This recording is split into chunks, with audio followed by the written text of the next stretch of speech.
तो it also looks very cool. उसके ऊपर अगर मैं लाइट की बात करूँ तो सर्कुलर सी लाइट है मेरे पास जिस पे हार्ले डेविडसन का लोगो है, लेकिन पीछे हमारे पास हैलोजन बल्ब्स लगे हुए हैं। You can replace for LEDs if you want, but it is good. रात को बहुत ज़्यादा इल्यूमिनेशन नहीं है इसकी, पर चलो काम चल जाता है इससे। इंडिकेटर्स आपको मिलेंगे बार के ऊपर, हैंडल बार के ऊपर इन्वर्टेड, तो ये इंडिकेटर की पोजीशन भी काफ़ी ज़्यादा कूल लगती है मुझे पर्सनली। मतलब ये ना कुछ ऐसी चीज़ें जो आपको सिर्फ हार्ले के अंदर मिलती हैं या आपको अपनी बाइक से करानी पड़ती है। देन हार्ले की ना लुक्स ऐसी बनी हुई है हमेशा से, कह लो कि ये चीज़ें हार्ले पे जचती हैं। आप अगर इसको अपनी रेगुलर बाइक पे कराओगे ना, उस पर शायद ये ऑड लगेंगी। जो शीशे आप देख रहे हो ये भी हार्ले के ओरिजिनल है। I am not sure if it is clearly visible, but यहाँ पे लास्ट में लोगो बना है हार्ले का। तो ये ना मेरे ख्याल से ऐसे लग रखे थे ऊपर की तरफ, लेकिन इसको सिर्फ ये रॉड है ऊपर से नीचे तक आता है जो इसका जो आपका एक्सटेंशन होता है मिरर का, तो इन्होंने बस इसको फ्लिप कर रखा है and they look very cool. चलाते समय मैं आपको दिखाने की कोशिश करूँगा कि इसमें से कितना दिखता है। वैसे अगर एक स्पॉइलर अलर्ट मैं दूँ तो ये चलाने में शीशे सही हैं, ये मतलब दिखाई देता है इनके अंदर, राइट, बिकॉज चलाते समय हेलमेट शायद नीचे ना हो पाए, तो पहले बता दूँ इनमें दिखाई देता है, बट स्टिल थोड़ा सा आपको गर्दन झुकानी पड़ती है। मिरर्स के ऊपर अगर मैं हैंडल बार की बात करूँ तो handle bar is all black, you can C like this. Handle bar सारी ब्लैक है एंड हैंडल बार के ऊपर सारी चीज़ें लग रखी हैं, प्लस जो मीटर है वो भी हैंडल बार पे लगा हुआ है, लेकिन चाबी लगाने की यहाँ पे कोई जगह नहीं है। तो चाबी इसकी अगेन ट्रेडिशनल पोजीशन पे लगती है इस जगह पे। ये मैंने एक्सेसरी कर दिया, ये मैंने कर दिया इसको इग्निशन के लिए on, and you can see meter में जान आ गई है। तो ये बाइक अभी 25,000 किलोमीटर चली हुई है। हार्ले डेविडसन का लोगो, ABS की लाइट है यहाँ पर, यहाँ क्रूज़ कंट्रोल की लाइट है, जो कि दोनों फीचर इस बाइक में नहीं है। एंड सिर्फ स्पीडोमीटर है, RPM आपको डिजिटल स्क्रीन पे दिखाई देता है। अभी 25,000 आ रहा है, don't know if it is visible और नॉट। नीचे आपको कुछ आइकन्स मिल जाते हैं, तो कुछ आइकन्स की बात कर लेते हैं। तो यहाँ पर लेफ्ट इंडिकेटर है, यहाँ पर राइट इंडिकेटर है, ये है ऑयल के लिए, ये है आपका neutral, and this is for light. तो these are all the icons you get. Fuel की लाइट आपको ऊपर मिलती है, कोई मीटर नहीं है इस गाड़ी के अंदर, सिर्फ लाइट जलती है जब फ्यूल कम हो जाता है। सिमिलरली बैटरी की एक लाइट है और एक लाइट है इंजन माल फंक्शन की। तो डैट इज़ ऑल। अगर मैं कंट्रोल्स की बात करूँ तो यहाँ पर आपका ऑन ऑफ का स्विच है, ये आपका सेल्फ के लिए स्विच है। अगर आप इसको ऊपर से दबाएंगे ऐसे तो मेरे हज़ार्ड्स ऑन हो जाते हैं, and they look very cool यार, दे लुक वेरी कूल। इसको जल्दी ख़त्म करूँगा मैं बिकॉज गाड़ी की ना बैटरी थोड़ी कम है। तो ये हज़ार्ड मेरे बंद हो गए। इसके बाद सबसे नीचे जो स्विच है ये इंटरेस्टिंग है, ये है आपका राइट साइड का इंडिकेटर। तो अगर आपको राइट जाना है तो आप ये इंडिकेटर दबाओगे और दोबारा दबाओगे तो ये बंद हो जाएगा। अगर आपने लेफ़्ट जाना है तो आप यहाँ से इंडिकेटर दोगे एंड चल पड़ा इंडिकेटर। एंड एक चीज़ मैं देखता हूँ, अगर मैंने लेफ़्ट दबा रखा है तो राइट देने पे राइट चल पड़ता है, लेफ़्ट बंद हो जाता है। तो हार्ले ने काम किया इस चीज़ के ऊपर, लेफ़्ट दबाया तो राइट बंद हो गया। एंड लेफ़्ट इंडिकेटर को बंद कर देते हैं। इसके ऊपर है मेरे पास, यहाँ पे मेरे पास है इसका आपका डिपर, ये डिपर की तरह चलता है, और ये आपका है हाई बीम को ऑन ऑफ करने के लिए। ये है आपका ट्रिप मीटर। अगर मैं यहाँ पे ट्रिप दबा के देखता हूँ एक बार, क्या मैं इन्फॉर्मेशन चेंज कर सकता हूँ। Trip A, trip B, and 12 बजे का टाइम दिखा रहा है। यहाँ पे दिखा रहा है साथ में गियर एंड RPM, एंड वापस आ जाता है ऑडो पे। एंड नीचे है बाइक का हॉर्न, जो कि बहुत अजीब सा है। तो हॉर्न बाइक का बहुत ज़्यादा अमेजिंग नहीं लगता मुझे। एंड इसको फ़िलहाल मैं कर देता हूँ बंद बिकॉज ज़्यादा बैटरी नहीं है बाइक के अंदर। तो डैट्स ऑल। इसके अलावा अगर मैं हैंडल बार को लॉक करना चाहता हूँ अपनी पोजीशन पे, तो लॉक करने के लिए दिस इज़ द प्लेस। थोड़ा सा इसको ना एडजस्ट करके लॉक करना पड़ेगा, एक हाथ से ना थोड़ा सा करना मुश्किल है। Yes, now it is now locked. तो थोड़ा सा ऑड लगेगा ये कुछ लोगों को जो पहली बार इस बाइक के ऊपर शिफ्ट होंगे, थोड़ा अनोइंग लगेगा, क्योंकि बंदा पहले बैठ जाता है, फिर वो उसको ध्यान आएगा कि अच्छा लॉक वाला करना है, लॉक किया, फिर उसको आएगा कि यहाँ लगानी चाबी। तो ये बड़ा ना ऑलरेडी जो बुलेट का प्रोसेस है मुझे बड़ा अजीब लगता है, तो ये उससे एक स्टेप आगे ही है। इसके अलावा हैंडल बार के ऊपर आपको ये मिलेगा बहुत शानदार ब्रेक ऑयल रिजर्वायर। ये मतलब ऐसे कूल नहीं है, लेकिन ये ना बड़ा सा है, एंड इसको देख के लगेगा ज़रूर कि ब्रेक बाइक की बहुत ज़्यादा अच्छी है, पर ब्रेक एक बाइक की जस्ट एडिक्वेट सी है। एंड हैंडल बार के ऊपर यहाँ पर भी हार्ले का लोगो है ग्रिप्स पे। आई एम नॉट श्योर ये ग्रिप्स ओरिजिनल है कि नहीं, बट ये मेरे को ना ओरिजिनल लग नहीं रही, मेरे को आफ्टर मार्केट लग रही है, because it is very small. ये जो लास्ट का गुल्लू सा है ना बड़ा छोटा सा है। अब क्या पता ये ऐसे ही होता है या आई डोंट नो, आप लोग कमेंट करके बता सकते हैं जो बाइक के लवर्स हैं। इसके अलावा आते हैं हम टैंक पे। तो this is one of the iconic parts in a Harley Davidson bike, जो इनका टीयर शेप टैंक होता है। ना ये थोड़ा सा स्पोर्टियर लुक के अंदर है, जो इनकी बाकी बाइक्स है उसमें थोड़ा मोर लाइक टियर होता है। ये नीचे से आपका फ्लैट है, देन यहाँ से आपको फ्लैट फीलिंग आएगी, देन ऊपर से भी ये काफ़ी स्लांटेड सा लगता है एकदम से। तो it is less like tear drop and more like a triangle. And इसकी जो कैप है ये हाथ में आ जाती है, इसमें कोई वो नहीं है लगाने की जगह, तो ये निकल जाती है हाथ में लाइक दिस।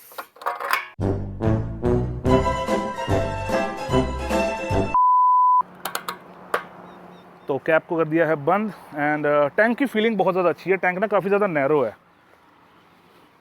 तो फीलिंग अच्छी इन द सेंस जब आप इससे बैठ के आप इसको देखते हो ना तो आपको बड़ी स्पोर्टियर फील आती है। लेकिन टैंक पतला होने की वजह से आप इसको ग्रिप नहीं कर पाते अच्छी तरह से।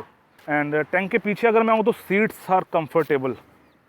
आप सीट की शक्ल देख के आपको पता चल रहा होगा कि अगली सीट तो एकदम राजा टाइप फीलिंग है। लेकिन पता नहीं इस बाइक के अंदर सीट थोड़ी हिलती है। अब ये सभी आयरन में होता है, इस बाइक में, ये भी आप मुझे कमेंट करके बता सकते हो। देन स्टॉक बाइक के अंदर रेयर सीट नहीं होती, लेकिन क्योंकि हम इंडिया वाले हैं हमको दूसरी सीट चाहिए ही चाहिए। तो मेरे फ्रेंड ने ये बाइक प्री ओन परचेज़ की थी और ये इसी कंडीशन में थी एज इट इज़। तो जो भी इसमें आफ्टर मार्केट पार्ट्स लगे हैं जैसे सीट वगैरह कुछ भी लगा है ये सब पहले से लगा हुआ था। एंड रेयर सीट भी अगली सीट की तरह काफ़ी ज़्यादा कंफर्टेबल है, काफ़ी कुशनी सीट है ये। बट इतना सॉफ्ट कुशन से मेरे को लग रहा है कि ये लॉन्ग ट्रैवल पे ना थोड़ा सा थकाएगी बंदे को, थोड़ा सा स्टिफ चाहिए होता है cushion. But it is very nice, overall it is very good.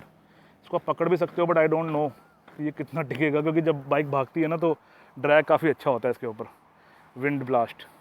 And इसके पीछे यहाँ पे हमारे पास है फेंडर, तो ये बहुत चौड़ा है, ये बहुत सॉलिड है यार, तो काफ़ी चौड़ा फेंडर है ये। एंड फेंडर के नीचे you can see the rare tyre. तो जो रेयर टायर है बाइक का ये है 150/80/16, 150 सेक्शन का टायर है जैसा हमारी रेगुलर बाइक्स में होता है, लेकिन इसका साइड वॉल बहुत ज़बरदस्त है। तो you can see this is the side wall. आमतौर पे साइड वॉल होता है 150/60 होता है आमतौर पे साइड वॉल, लेकिन इसका साइड वॉल बहुत ज़बरदस्त है बिकॉज 16 इंच का टायर है। एंड इस पर भी हार्ले का लोगो पंच हो रखा है। यू कैन सी टायर की कंडीशन कोई बहुत ज़्यादा अमेजिंग नहीं है। एंड ये भी हार्ले का ओरिजिनल टायर है, इस पर हार्ले की ब्रांडिंग हो रखी है, मिशलिन का टायर है for Harley Davidson. And tyre के साथ में you can see this thing, one of the highlights of a Harley Davidson bike. तो this is the belt of the drive. जैसे बाकी बाइक्स के अंदर चेन होती है, हार्ले में आपको बेल्ट मिलती है। तो बेल्ट का प्लस माइनस क्या रहता है, बेल्ट की आवाज़ कम होती है बाइक में, बिना बाकी ठन ठन ठन ठन आवाज़ नहीं आएगी आपको जैसे आपको बाकी बाइक्स में आता है। लेकिन नुकसान ये रहता है कि बेल्ट से ना थोड़ा सा टॉर्क आपको कम फील होता है कंपैरेटिवली चेन के। बेल्ट हल्का सा टाइम लगाती है चीज़ों को प्रोसेस करने में, बिकॉज बेल्ट रबड़ है, थोड़ा सा कंप्रेस रहती है। अदरवाइज़ बेल्ट का ऐसा कोई मेजर लॉस नहीं है। बेल्ट इज़ अमेजिंग एंड मुझे लगता है इनफैक्ट बेल्ट को मेंटेनेंस भी कम चाहिए होता है, तो बेल्ट ज़्यादा मज़ेदार चीज़ है। दूसरी तरफ पे है बाइक की rear disc brake. And I think ये भी अच्छे खासे साइज़ की है। एंड पिछले कैलिपर पे भी आपको हार्ले डेविडसन का लोगो दिख जाएगा यहाँ पे, तो डैट इज़ नाइस। शॉकर अगर मैं रेयर की बात करूँ तो रेयर सस्पेंशन बाइक का एडजस्टेबल है, तो अगर आप इसको स्पोर्ट्स की तरह चलाना चाहते हो आप इस बाइक का कंप्रेशन और रीबाउंड सेट कर सकते हो। मुझे उस चीज़ की ज़्यादा नॉलेज नहीं तो मैं इसकी ज़्यादा बात नहीं करूँगा, बट यहाँ पे you can see there are multiple clicks. अभी ये पहले पोजीशन पे अपने, तो इसको आप जैसे जैसे आगे लेके जाओगे ये थोड़ा सा स्टिफ हो जाएगा, तो डैट्स द थिंग। अब बात करते हैं heart of the matter, the iconic engine of Harley Davidson. क्या हार्ले डेविडसन को स्पेशल बनाता है इसकी शेप के अलावा? तो ये इंजन जो आप देख रहे हो ये वी शेप में है। यू कैन सी यहाँ पे 2 इंजन हैं, तो इसको वी ट्विन इंजन बोलते हैं जिन लोगों को नहीं पता। एंड वी ट्विन बेसिकली क्या होता है, अगर मैं बहुत सिंपल भाषा में बताऊँ तो 2 इंजन को जोड़ा गया होता है। बेसिकली ये 2 अलग अलग इंजन नहीं होते, इनको बनाया ऐसे गया होता है कि ये दोनों इंजन एक साथ काम कर सकें। तो you can see some details. Harley Davidson के इंजन ना थोड़े मस्कुलर लगते हैं, उसका रीज़न क्या है? सबसे पहले तो कंपनी लगाती है इंजन पे एयर फिन्स, क्योंकि ये लिक्विड कूल्ड नहीं है, ये एयर कूल्ड इंजन है, यानी जितनी हवा आगे से पड़ेगी ये उसी हवा से ठंडा होगा, वरना ये गर्म रहेगा। तो हवा से जो इंजन ठंडे होते हैं, जो एयर कूल्ड इंजन होते हैं, उन पे ये फिन्स बने होते हैं। ये फिन्स आपने इंडियन बाइक्स में रॉयल एनफील्ड पे बहुत ज़्यादा देखे होंगे, या कुछ बाकी बाइक्स पर भी होते हैं। पर बेसिकली क्या होता है, जितने भी आपके लॉन्ग स्ट्रोक बाइक्स होते हैं उन पे फिन्स होते हैं। अब अगर मैं इंजन समझाने जाऊँगा तो ये है लॉन्ग स्ट्रोक बाइक, यानी इसका पिस्टन बहुत नीचे से ऊपर तक आता है और हीट जो होती है वो फिन्स में से बाहर आती है। तो ये है आपके फिन्स। जो आप साइड में ये 2 डिल्डो देख रहे हो, ये होते हैं बेसिकली आपके पुश रॉड। नीचे से एक रॉड चलती है, ऊपर से वो टैपर को खोलती है, उस तरह से इंजन काम करता है, राइट। तो ये बेसिकली एक पुरानी टेक्नोलॉजी है जिसको हार्ले बदलना नहीं चाहता, बिकॉज ये एक फीलिंग देती है आपको बाइक में। जब हम चलाएंगे तब इसकी बात करेंगे। तो that is the basic engine. इस इंजन की खासियत क्या है, क्यों इस इंजन की इतनी डिमांड रहती है दुनिया भर में? उसका रीज़न है कि इस इंजन की आवाज़ काफ़ी आइकॉनिक है। एंड आवाज़ के पीछे रीज़न ये है कि ये वी ट्विन इंजन 45 डिग्री के क्रैंक पे काम करता है। एंड इस इंजन को ना एवोल्यूशन इंजन भी कह देते हैं, क्योंकि वैसे तो ये कंपनी इसको नया बोलती है, बट इसके जो बेसिक्स हैं वो पुरानी है। तो ये आपने इंजन देख लिया राइट साइड से, मैं आपको उसको लेफ्ट साइड से दिखाता हूँ, जहाँ से और शानदार दिखेगा आपको। तो I hope it is clearly visible. Again light थोड़ी सी कम है। तो ये आप देख पा रहे होंगे, यहाँ पे इसके 2 सिलेंडर बने हुए हैं, बाहर आपकी तरफ फिन्स हैं। ये जो डब्बी है मेरे ख्याल से इसके अंदर हॉर्न है, but I am not so sure, क्योंकि एक हॉर्न वहाँ सेंटर में भी लगा हुआ है, तो इसमें से भी कुछ मुझे आवाज़ आ रही है। एंड यू कैन सी नीचे सारा इंजन का आपका पार्ट है। तो इस तरफ इंजन है, डैट साइड क्लच होता है। एंड बहुत ज़्यादा आपको देखने में ये बुलेट के जैसा भी लगेगा, बिकॉज जो बुलेट की भी टेक्नोलॉजी है ना, वो यही टेक्नोलॉजी है। बेसिकली जो पुरानी कंपनीज है ना, हार्ले या ट्रायम्फ या बुलेट, इनके कुछ इंजन जो आइकॉनिक रहे हैं वो इसी शेप में रहे हैं, बिकॉज ये इंजन आपको थोड़ा सा टॉर्क ज़्यादा देते हैं एंड ये आपको थोड़ी वाइब्रेशन की वजह से फीलिंग ज़्यादा देते हैं। तो that is the thing. And engine के नीचे you can see the rider foot rest, यानी जो बंदा बाइक चलाएगा वो यहाँ पैर रखेगा, पीछे वाला बंदा उधर पैर रखेगा। एंड जो फुट रेस्ट है ये इस समय मिड पोजीशन में है। तो आयरन के अंदर यू कैन हैव 3 पोजीशंस। आप इस फुट रेस्ट को आगे भी लगवा सकते हो, थोड़ा सा इसको पीछे भी लगवा सकते हो। एंड उसकी बात हम अगेन ड्राइविंग के समय करेंगे, राइडिंग के समय, कि फुट रेस्ट कहाँ होना चाहिए। एंड अगर मैं राइट साइड से आपको दिखाऊँ तो ये आपकी ब्रेक है। ब्रेक के पीछे you can see that shocker thing. And इसके ऊपर यहाँ पर ये है आपका रेयर ब्रेक का फ्लूइड, जो डिस्क ब्रेक के अंदर आपका ऑयल डलता है वो इसमें यहाँ से डलता है। इस इंजन के अंदर ना आप ऑयल यहाँ से डालते हो। यू कैन सी यहाँ पर कोई ऑयल खोलने के लिए कोई डब्बी डुब्बी नहीं है, जैसे बाकी बाइक्स में होता है, बाकी छोटे इंजन में होता है। तो इसमें ऑयल यहाँ से डलता है। And on the left side ये चीज़ मुझे नहीं पता क्या है। ऑल्सो अनदर थिंग, इंजन के ऊपर ये क्या लगा हुआ है। तो जो कंपनी का एयर फिल्टर होता है इस इंजन का वो यहाँ रहता है गोलू सा, लेकिन ये किसी ने आफ्टर मार्केट लगवा रखा है। एंड आफ्टर मार्केट वजह से ना इसकी आवाज़ बहुत ही ज़्यादा है। आपका एयर फिल्टर भी आफ्टर मार्केट है एंड जो आपका एग्जॉस्ट है, ठंडा हो गया अब ये एग्जॉस्ट भी आपका आफ्टर मार्केट है। आयरन के ऊपर बाय डिफ़ॉल्ट ब्लैक कलर का एग्जॉस्ट आता है जो थोड़ा पीछे तक रहता है। ये आफ्टर मार्केट एग्जॉस्ट है और ये बहुत ही ज़्यादा आवाज़ करता है। तो that's most of the part guys. ये भी कंपनी फिटेड लग रहा है मुझे, क्रैश गार्ड। तो आई होप हमने मोस्टली चीज़ें कवर कर ली हूँ। कोई अगर चीज़ रहेगी तो आप डेफिनेटली हाईलाइट कर सकते हैं। इस बाइक में ना एक बड़ी और कूल चीज़ मुझे क्या लगी, ये स्प्रॉकेट। अब मुझे पता नहीं बेल्ट वाले को स्प्रॉकेट बोलते हैं या क्या बोलते हैं, बट बेसिकली जो चेन वाली बाइक्स में होता है उसका स्प्रॉकेट बड़ा होता है, पर वो इतना कितना होता है। ये बहुत ही बड़ी चीज़ है यार, ये बहुत बड़ा रिंग है। It looks very cool. तो that's most of the thing guys. अब इस 45 डिग्री वी ट्विन को चला के देखते हैं। And if you want to see the stance, मेरी हाइट 5 टन है। एंड अभी मैं बाइक पे बैठता हूँ तो आपको पता चल जाएगा कि मेरे पैर कहाँ तक आते हैं, प्लस मेरा कैसा स्टांस बनता है इस बाइक के ऊपर। तो यू कैन सी ये मिड जो फुट रेस्ट है इस पर मैंने पैर रखा है अभी। एंड कमर मेरी हल्की सी बेंट रहती है, बिकॉज हैंडल बार जो है वो थोड़ी आगे की तरफ है। तो कमर बेंट होने की वजह से ही थोड़ा सा स्पोर्टियर अपील इस बाइक को मिलता है। And now it's time to ride it.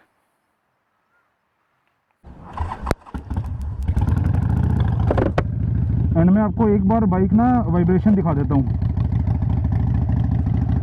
जैसे इंजन हिल रहा है इस समय। मुझे नहीं पता आपको दिख रहा है कि नहीं, ये थोड़ा ना आगे पीछे हो रहा है।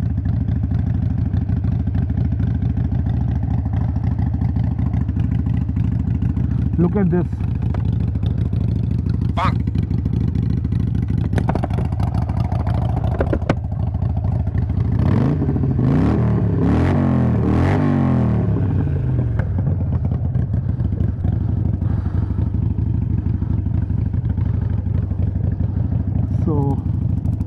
Let's just leave this place.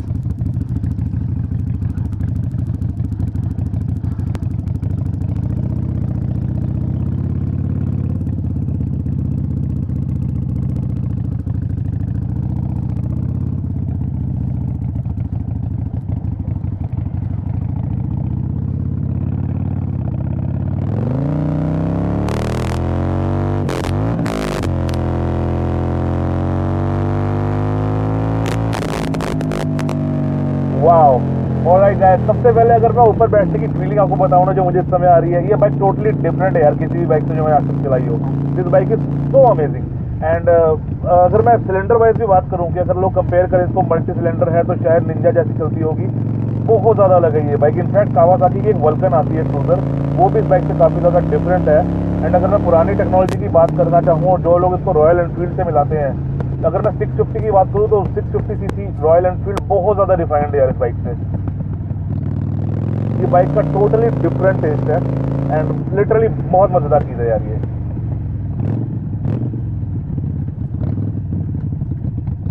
एक चीज़ जो मैं साथ में नोटिस कर रहा हूँ ना कि इसका गियर बॉक्स बड़ा क्लंकी सा है, बड़ा मेटालिक सा गियर बॉक्स है इसका, तो आपको ना जोर से गियर डालना पड़ता है। तो उसकी चलो बात करते हैं थोड़ी देर में।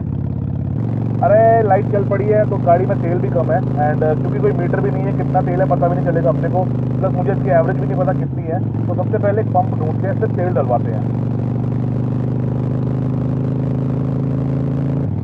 अच्छा एक तो मैं यहाँ ना गियर और आरपीएम सेट कर लेता हूँ ताकि मुझे आरपीएम और मेरा गियर पता चलता रहे।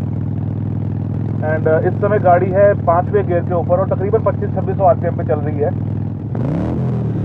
एक चीज़ जो मैं नोटिस कर रहा हूँ ना कि ये गाड़ी ना कम आरपीएम के ऊपर थोड़ा सा मिसिंग मारना शुरू कर देती है, तो डैट इज समथिंग जो मुझे फील हो रहा है शायद इस पर्टिकुलर बाइक के साथ प्रॉब्लम है। बिकॉज ऐसा मैंने कभी सुना नहीं है कि लो आरपीएम के ऊपर हार्ले एकदम से बंद ही हो जाए, बट ये हल्का सा मिस मार रही है। जैसे ही मैं इसको 2000 के आसपास लाने की कोशिश करता हूँ ना तो ये हल्का सा मिस मारना शुरू कर देती है।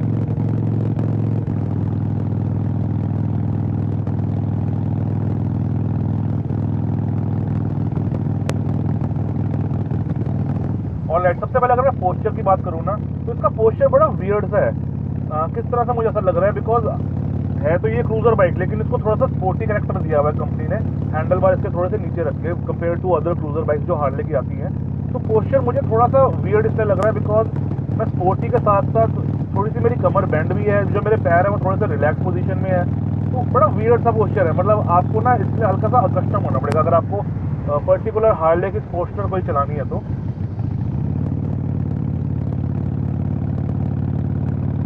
अदरवाइज पोस्चर बुरा नहीं है एंड आपको एक तरह से एंगेजिंग ही फील होता है। बस मेरे को ये लग रहा है कि ये पोस्चर कंफर्टेबल कुछ लोगों के लिए रहेगा, हर कोई बंदा इसको कंफर्टेबल नहीं बोलेगा।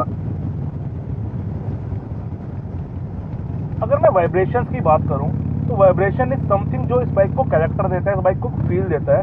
एंड जहां आमतौर पे लोग वाइब्रेशन वाली बाइक को रिजेक्ट करते हैं, हार्ले बिकती ही सिर्फ अपनी वाइब्रेशन की वजह से है। This is one of the reason कि अब तक ना हार्ले ने अपनी वाइब्रेशन को हटाया नहीं है, बिकॉज अगर वो इसे हटा ही देंगे तो उनका जो यूनिक कैरेक्टर है ना वो चला जाएगा। तो वाइब्स इज समथिंग जिसके साथ आपको रहना पड़ेगा हार्ले पे। इनफैक्ट वही बात है कि हार्ले वही लोग लेंगे जिनको वाइब्स से कोई प्रॉब्लम नहीं है। बाय द वे आपको एक और चीज़ क्लियर कर दूं, हार्ले की वाइब्स ना बुलेट की वाइब्स की जैसी नहीं है। जैसे जो बुलेट का पिछला जनरेशन था 350 का यूसी मॉडल, उसकी वाइब्रेशन तो थका देती है बंदे को, हार्ले की वाइब्स थोड़ी सी डिफरेंट है। अब ये उसका एक रीज़न ये भी है कि इसका पोस्चर अलग है, प्लस ये V12 इंजन है तो इसकी वाइब्रेशन इतनी ज़्यादा खतरनाक वाली ख़राब नहीं करती बंदे को। और राइट, बाइक को एक बार यहाँ पे रोकते हैं। अभी आप लोग देखो 1000 आरपीएम के आसपास बाइक चल रही है और बाइक बहुत ज़्यादा स्टेबल है आइडल कंडीशन में, लेकिन पता नहीं क्यों जब ये 2000 आरपीएम के नीचे से चल रही होती है गियर के अंदर तो बाइक ना मिस मारती है, थोड़ा सा वियर्ड बिहेव करती है। तो मे बी वो टिपिकल हार्ले बिहेवियर हो, बट मुझे बहुत अजीब लगा बिकॉज बाइक ना मुझे एक तरह से पुश कर रही है कि मैं इसको 2000 आरपीएम के ऊपर ही रखूँ, तो मैं नीचे ना करूँ। तो दिस इज समथिंग वियर्ड जो मुझे लग रहा है बाइक के बारे में। क्या पता ये मिसिंग तेल की वजह से हो रही हो, तो एक बार तेल डलवा के देखते हैं। अरे रुक जा रुक जा रुक जा बाइक रुकती नहीं है यार ये जरा भी, ब्रेकिंग इसकी बहुत खतरनाक वाली है।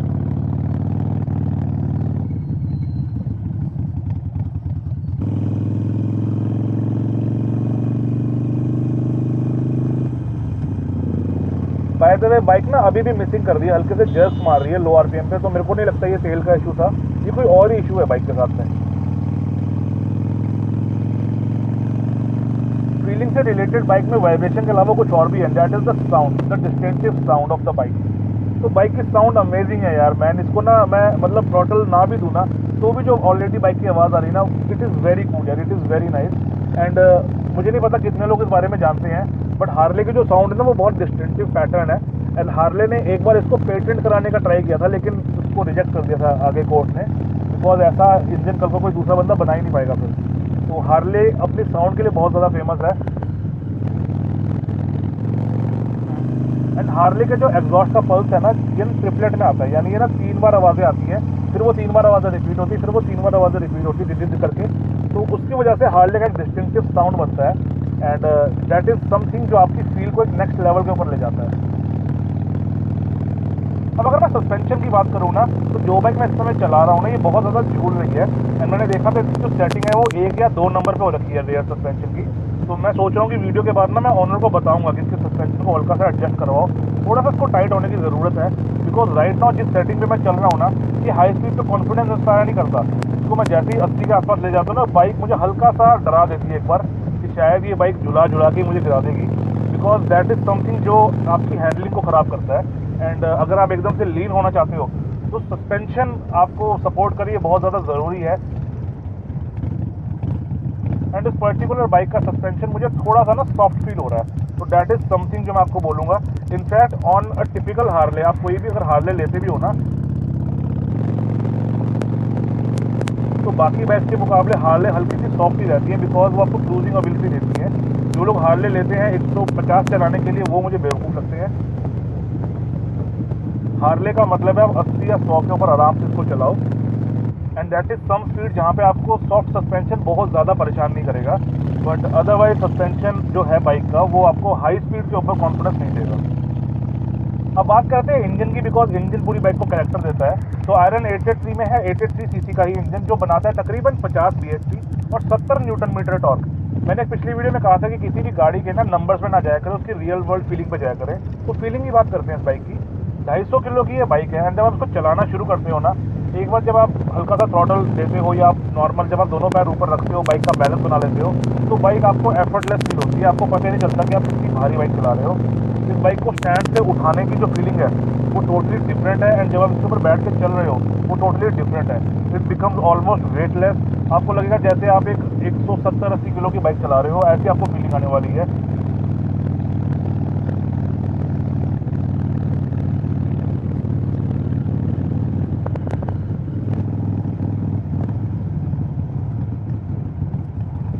मुझे इस समय ये बाइक डोमिनार या क्लासिक 350 के जैसी हैवी लग रही है, बहुत ज़्यादा हैवी नहीं लग रही। तो डैट इज़ समथिंग जहाँ पर आपकी पावर आपके वेट को काउंटर कर देती है। जैसा हमने वॉक अराउंड में बात की थी, जितने भी लॉन्ग स्ट्रोक इंजन होते हैं वो ज़्यादा टॉर्क बनाते हैं, एंड टॉर्क की वजह से ना जैसे आप उसको रेस देते हो, बाइक उठती है। एंड मैंने पहले भी कहा कि ये बाइक हाई स्पीड के लिए नहीं बनी, बिकॉज इसका सस्पेंशन वैसा है। अगर मैं इंजन की बात भी करूँ तो इसका bhp कम है, टॉर्क ज़्यादा है। वहाँ से भी आपको क्लियर हो जाना चाहिए कि this is not a high speed bike, this is a torque की बाइक। एंड वो टॉर्क आपको डे टू डे यूसेज में फील होता है, एंड उसी टॉर्क की वजह से ना 250 किलो की बाइक आपको एफर्टलेस लगती है।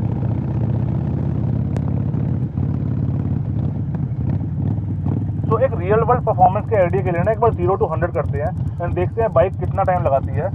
तो इन 3, 2, 1 गो।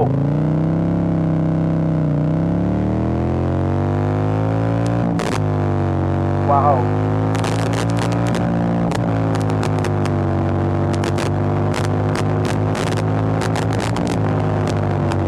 चलो रोक लेते भाई, इससे पहले कि बाइक आउट ऑफ कंट्रोल हो जाए तो रोक देते हैं। एक्चुअली ना बाइक के टायर भी खत्म है, जो मैंने आपको पीछे दिखाया था, तो मैं इसको ना और ज़्यादा भगाना भी नहीं चाहता। बट मेरे ख्याल से परफॉर्मेंस बाइक की ठीक ठाक है। इनफैक्ट इसको मैं ऑलमोस्ट 145 पे लेके गया हूँ, and literally it was very nice. Bike बहुत जल्दी 145 पे पहुंची, मुझे लगा नहीं था बाइक की इतनी फास्ट परफॉर्मेंस होगी because of the weight, but it was nice. हाँ, एक दूसरी चीज़ ये भी है कि हम फ्लाई ओवर पर चढ़ गए थे, तो हो सकता है उसकी वजह से हल्का सा फर्क पड़ा हो। शायद स्ट्रेट लाइन के अंदर बाइक थोड़ी सी फास्ट हो, बट यहाँ पे ना मेरे पास स्ट्रेट रोड है नहीं, मैं हाईवे पे आ रखा हूँ। यहाँ पे थोड़ी देर के बाद में फ्लाई ओवर आ जाता है। और दूसरी बात है, वैसे भी हाईवे की लिमिट होती है 80-90 की, तो मैं इसको बार बार क्रॉस भी नहीं करना चाहता। तो परफॉर्मेंस की अगर मैं बात करूँ तो मैं तो परफॉर्मेंस से लिटरली सेटिस्फाइड हूँ फॉर अ हार्ले डेविडसन। अगर ये स्पोर्ट्स बाइक होती तो मैं कहता स्लो है, हार्ले है, इसकी इतनी परफॉर्मेंस मेरे ख्याल से तो ठीक है। अगर आपको 140 फटाफट पहुँचा देनी है, बिल्कुल लगता है आपको इसके अलावा और कुछ चाहिए होगा। अभी शानदार इंजन को रोकने के लिए अच्छी ब्रेक्स भी चाहिए। तो अगली पिछली डिस्क ब्रेक है तो बहुत अच्छी, लेकिन एक तो इसके अंदर ABS नहीं है, दूसरा बाइक का ना वेट बहुत ज़्यादा है, तो ब्रेकिंग ऑनेस्टली स्पीकिंग बाइक की उतनी ज़्यादा अच्छी नहीं है। And that is one reason कि हार्ले के ना एक्सीडेंट भी काफ़ी ज़्यादा होते हैं, बिकॉज लोग भगा तो लेते हैं पावर देके, लेकिन जब रोकनी पड़ती है तो हार्ले को ऐसी ब्रेकिंग नहीं मिलती। इनफैक्ट अगर आप जितनी भी महंगी बाइकें देखोगे, स्पोर्ट बाइक जो बाहर से आ रही है या कितनी भी अच्छी बाइक है, तो सबसे ऊपर आपको ड्यूअल डिस्क ब्रेक मिलती है फ्रंट में।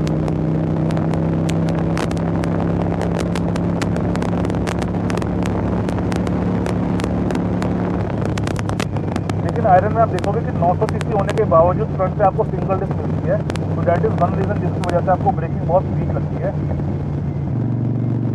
बात है, इस बाइक में ना ABS भी नहीं है, तो मेरे को डोमिना चलाने की आदत है जिसमें ABS है, और वो भी थोड़ी सी हैवी लगती है उस क्लास के लिए, तो वो तो मैं रोक लेता हूँ। लेकिन अगर उसी तरह से मैं एक्सले ब्रेक मार दूँगा एकदम से दबा के, तो शायद ये बाइक स्लिप हो जाए। मैं फ़िलहाल नहीं अभी मूड में हूँ बाइक को तोड़ने के, अपने आप को तोड़ने के। ब्रेकिंग बाइक की उतनी ज़्यादा अच्छी नहीं है जितनी आप एक्सपेक्ट कर रहे हो। तो अब बात कर लेते हैं कंपटीशन की कि आयरन 883 की जगह आपके पास क्या ऑप्शन है। तो सबसे पहले तो मैं आपको बताऊं कि आयरन 883 अगर आप न्यू लेते हो तो हार्ले डेविडसन में आपको इससे छोटा, इससे सस्ता मॉडल नहीं मिलता। एंड ये बाइक आज की डेट में ऑन रोड आपको 13 लाख के आसपास पड़ती है। तो डैट इज़ समथिंग, अगर आप इस बाइक को न्यू ले रहे हो आपको पता होना चाहिए। एंड अगर मैं प्री ओन्ड बाइक की बात करूँ तो ये बाइक ऑनर ने ली थी 6 लाख रुपये में, जो कि मेरे ख्याल से थोड़ा सा ज़्यादा है कंसिडरिंग 3 फैक्ट कि एक तो बाइक के टायर ख़त्म है, दूसरी चीज़ है कि बाइक 25,000 के आसपास चली हुई है, और तीसरी चीज़ है बाइक की ना चैसी हल्का सा फ्लेक्स मार रही है। तो मेरे को लगता नहीं है कि बाइक की कंडीशन बहुत टॉप नॉच है। तो आई एम अज्यूमिंग आपको ऐसी बाइक ना 5.5 के आसपास मिल जानी चाहिए। इसके अलावा ऑप्शन क्या क्या आपके पास? देखो, अगर आप 5.5 का बजट बना रहे हो ना, तो आप एक न्यू वल्कन पे भी जा सकते हो, बिकॉज कावासाकी की जो वल्कन है वो आपको न्यू मेरे ख्याल से 8.5 लाख के आसपास मिल जाएगी, जो कि डेफिनेटली 5 से ज़्यादा है अच्छा खासा। लेकिन देन वहाँ पर वो कम्प्लीटली न्यू बाइक की बात कर रहे हैं हम, 650 सीसी की वो बाइक है, और उसका भी पावर आउटपुट अच्छा खासा है। सिर्फ एक चीज़ की कमी है वल्कन में जो आपको हार्ले के अंदर मिलती है, डैट इज़ वाइब्रेशन। तो अगर आप उस फील को एसोसिएट करना चाहते हो कि आप एक हैवी बाइक चला रहे हो, वो आपको वल्कन में नहीं मिलेगा, बिकॉज वल्कन ना काफ़ी ज़्यादा रिफाइंड फील होती है आपको। इसके अलावा अगर आप वल्कन सेकेंड हैंड लेते हो तो मेरे को लगता है आपको 4.5 लाख के अंदर एक डिसेंट अच्छी कंडीशन के अंदर वल्कन मिल जाएगी। एंड उसका देन आपको खर्चा भी कम पड़ेगा, because it is a Japanese bike. तो मेंटेनेंस के हिसाब से भी वल्कन आपको हार्ले से काफ़ी ज़्यादा सस्ती पड़ने वाली है। इसके अलावा अगर मैं पैरेलल बात करूँ हार्ले डेविडसन के अंदर ही, तो आपको 3.5-4 लाख में ना स्ट्रीट 750 मिल जानी चाहिए, जो कि हार्ले ने सबसे छोटा मॉडल निकाला था इंडियंस के लिए, जो कि थोड़ा बहुत चला भी, लेकिन इवेंचुअली हार्ले ने उसको बंद कर दिया। I don't know what reason, but street 750 आपको मेरे को लगता है 3.5-4 लाख का मिल जाना चाहिए। इनफैक्ट मैंने पर्सनली ऐसी डील्स देखी हैं जहाँ 2.5 से 3 लाख का स्ट्रीट 750 आपको मिल जाता है, लेकिन वो डील आपको ढूंढनी पड़ेगी मौके पे सब कुछ। एंड एक चीज़ का जरूर ध्यान रखें, अगर आप 2.5 लाख का स्ट्रीट 750 ले रहे हो, 750 सीसी की बाइक अगर आप ले रहे हो ना, तो उसका खर्चा 2.5 लाख की न्यू बाइक जैसा नहीं होगा। उसका खर्चा 750 सीसी वाला ही रहेगा, यानी कि सर्विस वाइज आपको उसका अच्छा खासा पैसा भरना पड़ेगा। सर्विस में मेरे को इस बाइक का याद आया, इस बाइक की सर्विस की अगर मैं बात करूँ तो जो ऑनर मुझे बताते हैं, पहली बात तो ये बाइक ना गुरदासपुर में है। यहाँ से पास में जो 2 मेन शहर है वो है पठानकोट और अमृतसर। एंड पठानकोट और अमृतसर दोनों में हार्ले का शोरूम नहीं है, तो ऑनर को जाना पड़ता है या तो लुधियाना या उनको जाना पड़ता है जम्मू। तो पिछली बार ये जम्मू सर्विस करा के आए हैं, इनका लगा था तकरीबन कोई 20 से 25,000 रुपया। एंड ऑनर ने मुझे भी यही बोला है कि अगर आयरन की सर्विस करवानी है तो जेब में बंदा 25,000 रुपया लेके चले।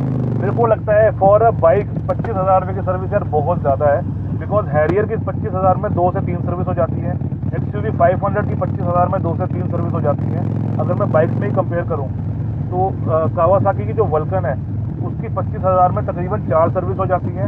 रॉयल एनफील्ड की जो 650 सीसी है उसकी 25,000 में तकरीबन 5 से 6 सर्विस हो जाती है। तो that is a huge amount. In fact अगर मैं 1000 सीसी बाइक की बात करूँ ना, उसकी भी 10,000 में सर्विस हो जाती है। लेकिन हार्ले अपने आप को थोड़ा सा प्रीमियम ब्रांड बताता है, एंड आपसे वो प्रीमियम हर बार चार्ज करता है। तो अगर आपके शहर में स्किल्ड मैकेनिक नहीं है, आपको हार्ले की वर्कशॉप पे ही जाना पड़ेगा, एंड वहाँ से आपको बहुत तगड़ा फटका लग जाएगा, ये मैं क्लियरली बता रहा हूँ आपको। अगर आपका इतना भी बजट नहीं बनता या आप थोड़ा और बजट कॉन्शियस रहना चाहते हो, तो आपको लाइक 3.5 लाख में न्यू 650 मिल जाएगी रॉयल एनफील्ड की, या 2 से 2.5 लाख में आपको रॉयल एनफील्ड की 650 सेकेंड हैंड में मिल जाएगी, जो कि मेरे को लगता है काफ़ी बेहतरीन डील्स होती हैं, बिकॉज रॉयल एनफील्ड होने की वजह से उनका प्राइस भी कम है, उनके पार्ट्स के प्राइस भी कम है, इसके अलावा उनकी सर्विस भी सस्ती है, उनकी रिपेयर भी सस्ती है, maintenance everything is very cheap. ये एक विन फैक्टर बन जाता है रॉयल एनफील्ड का ओवर द हार्ले डेविडसन की उनका सारा ब्रांड लोकलाइज है, तो आपको सारी चीज़ें बहुत इजीली मिल जाती है। इसके अलावा राइट नाउ इंटरसेप्टर और कॉन्टिनेंटल ही मार्केट में आते हैं, क्रूजर कोई नहीं आता, लेकिन रॉयल एनफील्ड का 650 सीसी क्रूजर ना मेरे को लगता है काफ़ी जल्दी आ जाएगा, बिकॉज वो काफ़ी ज़्यादा बार लीक हो चुका है। तो मैंने जितनी भी बातें करी है ना, मैंने हार्ले डेविडसन को मेरे को लगता है विलन बना दिया है कि इनकी बाइक स्लो भी है, इनकी बाइक महंगी भी है, तो ऐसे फिर कौन लेगा इस बाइक को ना। देखो मेरे को ये लगता है, इस बाइक को मैं चला रहा हूँ सुबह से आज, एंड लिटरली इस बाइक की फीलिंग ना बहुत ज़्यादा डिफरेंट है। एंड चाहे ये बाइक प्रैक्टिकल नहीं है ऑनेस्टली स्पीकिंग, कि इतनी महंगा आप पैसा खर्चो उसमें आपको कुछ भी ना मिले, बिकॉज बाइक की रेंज भी कम है, बाइक की टॉप स्पीड भी कम है, बाइक की जो पावर फील होती है वेट की वजह से वो भी कम फील होती है, बाइक महंगी भी है। तो इतना पैसा देने के बाद आपको शायद लगेगा कि यार ये तो प्रैक्टिकलिटी है ही नहीं इस बाइक में, ये नुकसान है। लेकिन जब मैं इस बाइक पे बैठा हूँ ना, तो इस बाइक में एक फीलिंग मौजूद है जो हर प्रैक्टिकलिटी पॉइंट को काउंटर करती है, एंड वो फील ही है जो मेरे को लगता है हार्ले डेविडसन को इतने सालों से चला रही है, एंड शायद कुछ समय तक और चलाती रहेगी, बिकॉज हार्ले ने अब अपने आप को बदलना शुरू कर दिया है अपने न्यू मॉडल्स के साथ में, लेकिन इनके पुराने मॉडल्स अभी भी आ रहे हैं। तो मेरे को लगता है हार्ले आज तक बिका है सिर्फ फील के लिए, एंड अगर आप हार्ले का मन बना रहे हो ना, तो ऑनेस्टली स्पीकिंग आप फिर दिमाग से मत सोचो, फिर आप दिल से सोचो, बिकॉज हार्ले वो बंदा लेगा जो बाइक को दिल से सोचता है, जो उसको प्यार से चलाना जानता है, जो उसको रखना जानता है। हार्ले उस बंदे के लिए है ही नहीं जो चाहता है कि मैं इसमें से नंबर देख लूँ कि 800 सीसी है तो इतनी भागनी चाहिए, या इतना वजन है तो इतनी स्टेबिलिटी होनी चाहिए। उनके लिए हार्ले नहीं है। हार्ले सिर्फ है एकदम मस्त मौला लोगों के लिए कि ले ली, क्रूजिंग करनी है, लो स्पीड पे 80-90 पे चलना है, इससे ज़्यादा हमने भगानी नहीं है, हमको टॉर्क किक अच्छी मिल जाए। तो that's all for today guys. Honestly बता रहा हूँ, मुझे ये बाइक सुबह से चला के अब तक बहुत ज़्यादा मज़ा आ रहा है, एंड डेफिनेटली पोस्चर थोड़ा सा चैलेंजिंग ज़रूर है, खासकर मेरे पास अभी बैग है मेरी कमर में, तो उस वजह से होता है मुझे लग रहा हो। तो पोस्चर इज़ चैलेंजिंग, बट जो फीलिंग है ना बाइक की, दैट इज़ अनबीटेबल मैन। बहुत ही डिफरेंट फील है, आपको पता चलती है रॉ फीलिंग आपकी बाइक के अंदर एक इंजन लगा हुआ है जो काम कर रहा है, एंड वो रॉकिंग मूवमेंट में है, वो आगे पीछे हिल रहा है, तो that is a very weird thing. And ये बात का फ़र्क ही नहीं पड़ता कि हार्ले किसके लिए प्रैक्टिकल है, किसके लिए नहीं है। जब हार्ले दूर से निकलती है ना, तो उसकी आवाज़ इतनी ज़बरदस्त होती है कि आधे से ज़्यादा लोग मुड़ के देखते हैं कि यहाँ पर एक हार्ले ही गई है। तो दैट इज़ समथिंग जो इसका कैरेक्टर बन गया इतने सालों से सिग्नेचर साउंड के साथ में। एंड यही पर वीडियो को ख़त्म करते हैं। आई होप आपको आज का वीडियो अच्छा लगा। मुझे हार्ले बहुत ज़्यादा पसंद आई, आपको कैसी लगी मुझे कमेंट के अंदर ज़रूर बताना। एंड अगली आप कौन सी बाइक या गाड़ी देखना चाहते हो वो भी आप कमेंट के अंदर बता सकते हो। Now I am back on track, हम कुछ वीडियोस करेंगे। अभी मैं अपाचे का वीडियो लेकर आने वाला हूँ थोड़े दिनों के अंदर दोबारा से। तो मुलाकात होगी आपसे अगले वीडियो के अंदर। तब तक के लिए keep liking, sharing, subscribing and supporting. अगर आपको वीडियो अच्छा लगा सब्सक्राइब जरूर करें। Bye bye.